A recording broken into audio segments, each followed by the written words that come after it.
teman-teman developer junior maupun senior gitu ya. Perkenalkan, nama saya Rio Rangga Sumagusta. Saya saat ini sebagai seorang product engineer di salah satu perusahaan AI Jakarta bernama Tredolphin. Oke, pada kesempatan kali ini saya ingin membagikan sebuah ilmu, dan semoga ilmu yang saya berikan ini bisa bermanfaat bagi teman-teman semuanya. Oke, kita bahas dulu sejarahnya Java itu bagaimana. Oke. Sejarahnya Java ya, sebelum dinamakan Java, itu bahasa pemrograman ini dulunya dinamakan Octree. Dikarenakan dulunya pohon ini tumbuh di depan kantornya dari sang pembuat bahasa Java itu sendiri, yakni James Gosling. Namun dikarenakan nama Octree ini sudah ada yang memakai sebelumnya dan sudah dipatenkan, maka diganti namanya menjadi Java, biar lebih gampang dan lebih bisa diingat gitu. Nah, oke. Untuk namanya sendiri, kok bisa ya nama Java dipakai untuk bahasa pemrograman yang notabene dibikinnya itu bukan di Indonesia guys, tapi dibikinnya itu di Amerika. Jadi James Gosling ini dia terinspirasi dari yang namanya kopi Jawa gitu ya. Jadi karena bapak Java kita ya, James Gosling itu sangat suka mengkonsumsi kopi tradisional dari Jawa. Bukan hanya dia, namun kebanyakan engineer di kantornya juga mengkonsumsi kopi tersebut gitu. Jadi sama-sama suka nih dengan produk dari Jawa ya, kopi gitu. Terus dijadikan sebuah nama dari program mereka atau nama dari bahasa pemrograman yang mereka development untuk membuat program-program yang lainnya gitu. Keren banget kan? Jadi tidak etis kita kalau belajar sesuatu tanpa mengetahui siapa sih sebenarnya orang yang berjasa besar membuat bahasa pemrograman ini yang sudah digunakan banyak perusahaan, banyak orang di dunia ini gitu ya. Oke, beliau ini bernama James Gosling. Beliau ini adalah bapak Java kita yang merancang dan membuat bahasa Java pertama kali saat masih berada di Sun Microsystem. Kemudian hingga Sun Microsystem itu diakuisisi oleh Oracle, beliau tidak melanjutkan bekerja sama dengan Oracle lagi gitu ya. Jadi beliau ini tidak melanjutkan development untuk Java, tidak melanjutkan untuk mengembangkan fitur Java di bawah naungan Oracle. Ini kurang tahu problemnya apa, atau mungkin James ada alasan tersendiri gitu ya. Dan akhirnya ia bergabung sebagai Distinguished Engineer di Amazon. Distinguished Engineer itu dia stratanya itu di atas senior ya guys ya. Dia paling tinggi lah, paling tingginya gitu ya di sana. Nah, sekarang lanjut, mengapa kita belajar Java gitu ya. Dia ada ranking dari bahasa pemrograman di seluruh dunia gitu ya. Dia dilistkan di website bernama TOB.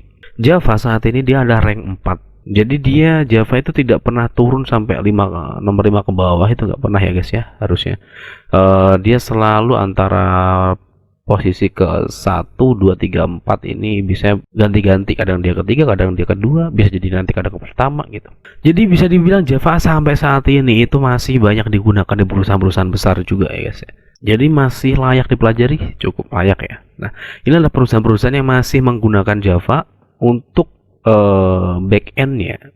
Ada Amazon, udah pasti ya, karena James Gosling ada di sana gitu untuk menghandle semua program-program terkait Java di situ.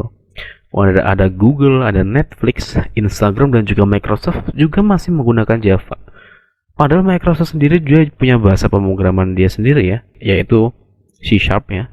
Si Microsoft ini masih ada mungkin ya beberapa aplikasi atau ada program yang memang hanya masih menggunakan Java.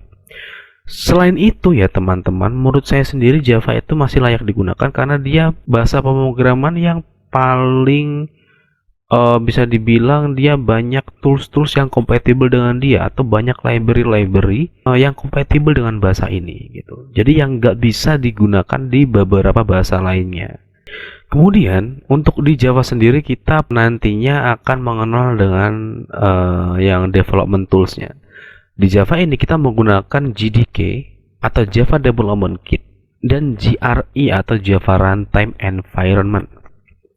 Nah, JDK sendiri itu menyediakan semua alat yang diperlukan untuk mengembangkan aplikasi Java, termasuk dia menyediakan compiler, debugger, dan alat lain yang membantu dalam pengembangan aplikasi Java itu sendiri.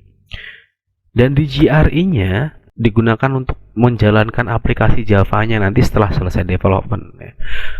Jadi JRE ini tidak termasuk sebagai compilernya atau alat pengembangan lainnya, tidak ada. Nah, jadi tidak dapat digunakan untuk menulis atau mengkompilasi kode. Nah, gitu. Untuk menulis dan mengkompilasi kode itu menggunakan JDK. Jadi teman-teman harus ada kedua komponen ini atau tools ini yang digunakan atau diinstal di perangkat sebelum menggunakan bahasa pemrograman Java nanti. Jadi teman-teman tenang aja, sebenarnya kalau kita menginstal JDK saat ini, per tahun ini, per sekarang ini, itu dia udah jadi satu ya. JRE sama JDK itu tidak terpisah lagi, dia sudah jadi satu.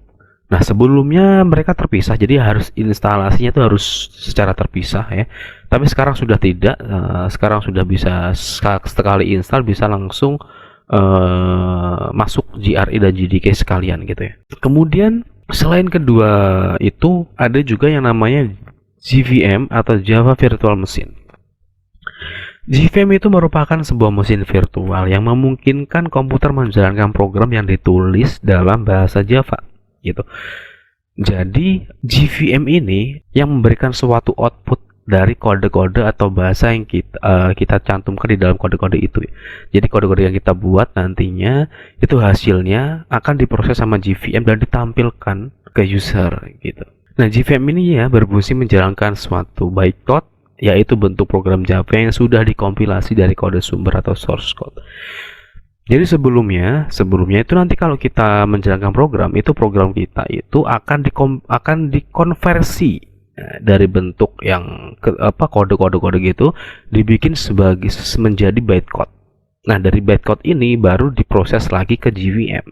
Dari JVM berdasarkan bytecode itu nanti diubah atau diproses, kemudian baru ditampilkan hasilnya gitu. Kurang lebih seperti itu. Nah, selanjutnya kita akan belajar sebentar tentang bagaimana sih alur dari program Java itu nanti di running ya. Jadi itu dari source code-nya. Source code itu adalah kode-kode yang sudah kita buat, nanti yang udah kita ketik itu kita bikin if else dan lain-lain di dalam IDE-nya kita udah ketikkan gitu. Kemudian